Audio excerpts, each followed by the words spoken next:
So today's lesson is all about electron arrangement. We've got 3 learning aims.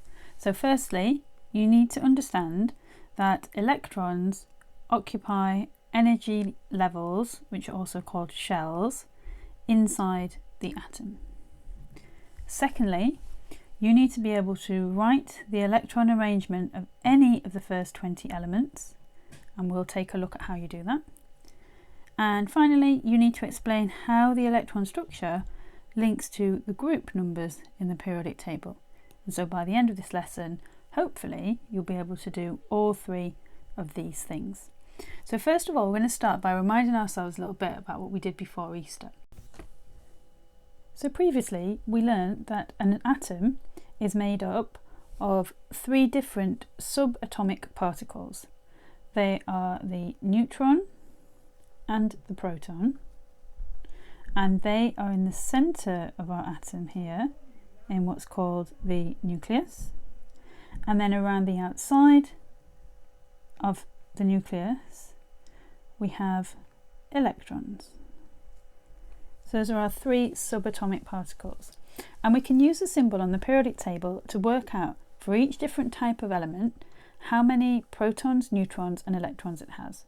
So for example, if we take a look here at helium, He, on the periodic table we'll see that it has an atomic mass number of 4, and that is equal to the number of protons plus the number of neutrons.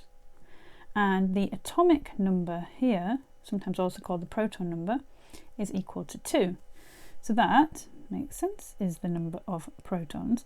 It's also the number of electrons. So helium would have 2 protons, it will have 2 electrons, which is a normal helium atom, and the number of neutrons is going to be the top number here minus the bottom number. So 4 minus 2 is also 2. So that's how we work out the number of protons, electrons and neutrons for any element from the periodic table. So let's take a look at this example, which is lithium, Li, and we can see here that we have got 1, 2, 3, 4 of the neutrons in the centre there in the nucleus, and we've also got 1, 2, 3 of the protons. So we can see that from the diagram, and you can also work that out as we did in previous lesson from the symbol here. So this is what you'd find on the periodic table, like that. Oh, just ignore that there, I don't know where that's come from. And you would find this with the 7 and the 3 next to your lithium. So remember, the top number tells me the number of protons plus neutrons, and the bottom number tells me the number of protons on its own. So the number of protons I can see equals 3. The number of neutrons is going to be 7 minus 3, so that's where the 4 comes from. And the number of electrons for a neutral atom is always the same as the number of protons, which is 3. So that's how we're going to work out our number of protons, neutrons and electrons. So we're going to give that a go on the worksheet. Okay, so let's take a look at the starter task. If you haven't had a chance to print off the table, you can just pause the video now and copy down this table, and then we're going to work our way through it together. So first of all, we're going to look at the top row, so just here, and we're going to work on finding the symbols for each of these elements. So to do this, we're going to need to have a look at the periodic table, which I'm going to show you now. And again, if you haven't got a periodic table to hand, then pause the video and try and find the symbol for each of these 6 elements that we have here across the top. And you're going to put that symbol and the mass number and the atomic number into the box. So for example, if you look on your periodic table for hydrogen, you'll find it's got a 1 for its mass number and a 1 for its atomic number, and its symbol is a capital H. Okay, so here's a copy of the periodic table. So you can just pause the video and then use this periodic table to help you find the mass number and the atomic number for those different elements on the worksheet. Okay, so let's take a look at what you should have. So we already said hydrogen is 1 and 1. Then boron is 11 and 5. Oxygen, 16 and 8. Sodium is Na, so it's a bit of a tricky one to find. And it's got 23 for its mass number and 11 for the atomic number. Fluorine is a capital F, just the F on its own. Often people think it's FL, it's just an F on its own. And it's 19 and 9. And then silver, that's another tricky one, that's Ag. And it's got a mass number of 108. And it's got an atomic number of 47. So now we're going to have a look at how we work out the number of protons, neutrons and electrons using these symbols. So if you think you've got a good idea of that, you can pause the video now and have a go. But if you want a little reminder, then I'll go through the first one with you. So, first one. The atomic number, which is that bottom number, is equal to the number of protons. So if we look here on hydrogen, that means this number here at the bottom. So we have got 1 for the protons. Also, for an element where we have an atom that's got no charge on it, then the number of protons is equal to the number of electrons. So our bottom number for electrons will be the same. And then we're going to use that atomic mass number, which is at the top. So this was our atomic mass number here. And we're going to look at this little thing here. So the atomic mass is equal to the number of protons and neutrons. So those two things added together. So we've got the number of protons already. So that means that our number of neutrons is going to be equal to, so let's just pop this up here as a reminder. So neutrons will be equal to the mass number minus the atomic number. So basically that's the top number minus the bottom number. So in this case for hydrogen it's 1 minus 1, so our number of neutrons is 0. So if you pause the video now, you can have a go at boron, oxygen, sodium, fluorine and silver and see how you get on. Okay, let's go through our answers. So boron, we started with that bottom number is the number of protons and it's also the number of electrons. And then remember, top minus bottom is going to be our mass number minus our atomic number, which gives us number of neutrons. So in this case, it's 6. For our oxygen, we have got 8 for protons, 8 for electrons. Remember, the positive protons and the negative electrons cancel out, so there's the same number of each. Then we've got 16 minus 8, so it's another 8, for the number of neutrons. Sodium, 11 for the protons, 11 electrons to match it. Then 23 minus 11 gives me 12 for my neutrons. Fluorine, I've got 9 and 9. Then 19 minus 9 gives me 10. And then finally for silver, I've got 47 for my protons, 47 for my electrons, and then 108 minus the 47 means I have 61 neutrons left over. So well done if you got those. That was a bit of a recap from what we had done previously. And it's really important that you're able to do that. So if you didn't quite get them, have a little practice, try it again a bit later and see how you get on. So we're going to take a look at electron arrangement. Electron arrangement is how the electrons are arranged outside the nucleus in the atom. So they are found in energy levels, and these energy levels can also be called shells. You can say either of those things in your exam. And we just think of these like rings around the nucleus. The shell closest to the nucleus is lowest in energy, and electrons always want to go into the lowest energy. So we're going to fill the shells that are closest to the nucleus first. And each shell can take a fixed number of electrons. This is really important. You need to remember that in the first shell, we can only put 2 electrons. So we're going to put 2 in, we fill it as much as we can, and then we move on to the next shell. In the second shell, we can get 8 electrons, and then in the third shell, for GCSE, we also can get 8 electrons. And for GCSE, you'll also look at the fourth shell. You'll only put 2 electrons into that shell, and that'll be as many as you'll need to do, because we work on the first 20 elements when we look at GCSE chemistry. So let's take a look at an example. If we've got lithium, it's going to look like that on the periodic table.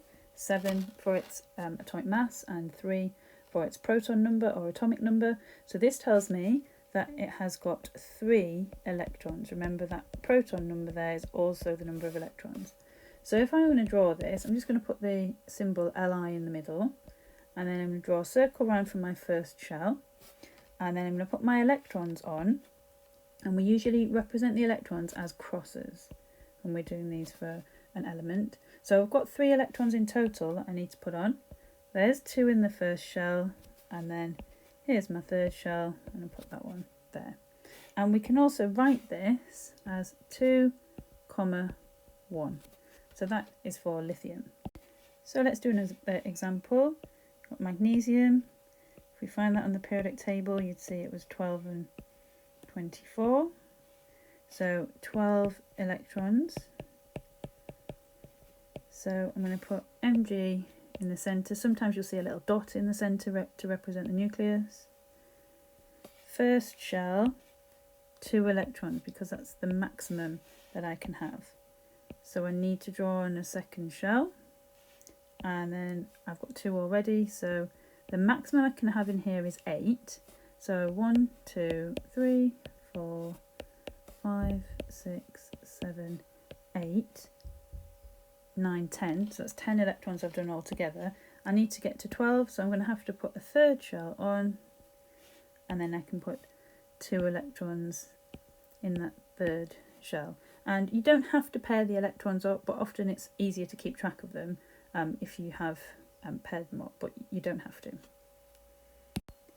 And then if we were to write that electron configuration or electron arrangement, it would be 2, 8, 2. So we just put that in the order of first shell, second shell, third shell, and if we add that up, we see it's 12 electrons. So we could look that up on the periodic table. 12 electrons there, 12 protons, it is magnesium. Now I want you to go through this worksheet. So this was on the attachment on Show My Homework. If you haven't been able to print it, you could just sketch this down now and have a go. You're going to need the periodic table as well to help you.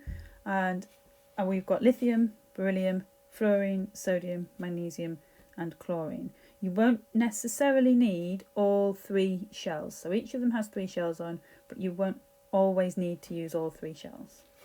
Remember, start with your first shell and work your way outwards. Okay, so here are the answers. We have got lithium with 3 electrons in 2-1 structure. Beryllium has 4, so that's 2-2. Fluorine has 9, so that's 2-7. Sodium has 11, so that's 2-8-1.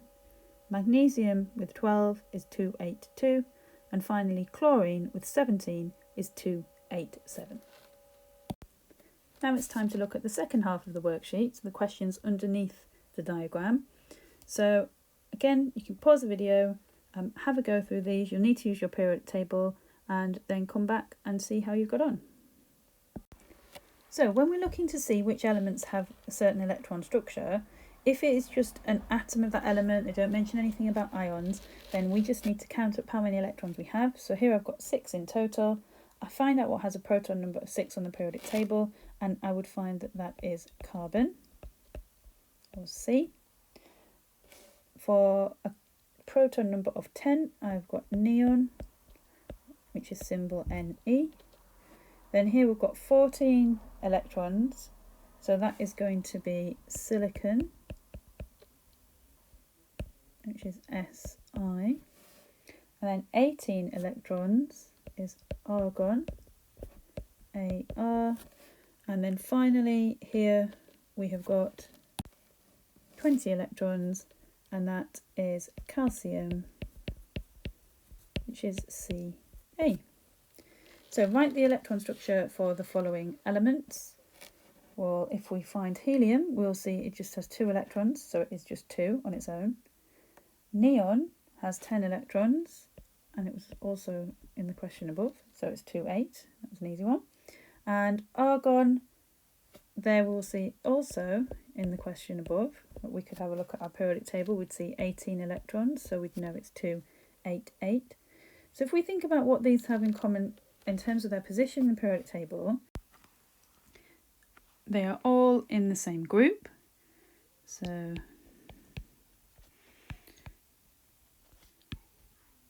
group, which is the noble gases, and that's also known as group 0. And in terms of their electron structure, they don't all have the same number of electrons in their outer shell, because helium, of course, only has that first shell, which has 2 electrons in, whereas neon and argon both have 8 electrons in their outer shell, but they do all have a filled outer shell. So that is what those elements in question 2 have in common. Filled outer shell. So then, looking at the examples that you've drawn at the top of the sheet or on the previous page, we're looking at what the relationship is between the number of electrons in the outer shell and the position in the periodic table. So we can see on there we had group 1, we had some group 2 elements, and we also had some group 7 elements. And what they had in common is that we've got 1 electron in the outer shell for group 1 elements. We have got 2 electrons in the outer shell for the group 2 elements, and group 7, 7 electrons in the outer shell. And so we can see that pattern all the way through, except for group 0, where they all have a filled outer shell. For the other groups 1 through to 7, we will see that the number of electrons in the outer shell is the same as the group number. Okay, that's us all done. That's that lesson. So hopefully now you feel that you can meet those objectives, which were knowing that electrons occupy energy levels or shells, and writing the electron structure or electron arrangement of any atom up to calcium in the periodic table. So you can have a go. That's the first 20 elements, and just remember it's that 2, 8, 8, 2 pattern that we're going to follow all the way through. 2 electrons in the first shell, up to 8 in the second shell, up to 8 in the third shell, and you'll have up to 2 in the fourth shell when you're going all the way up to calcium. And if you can do that, then that will be fantastic.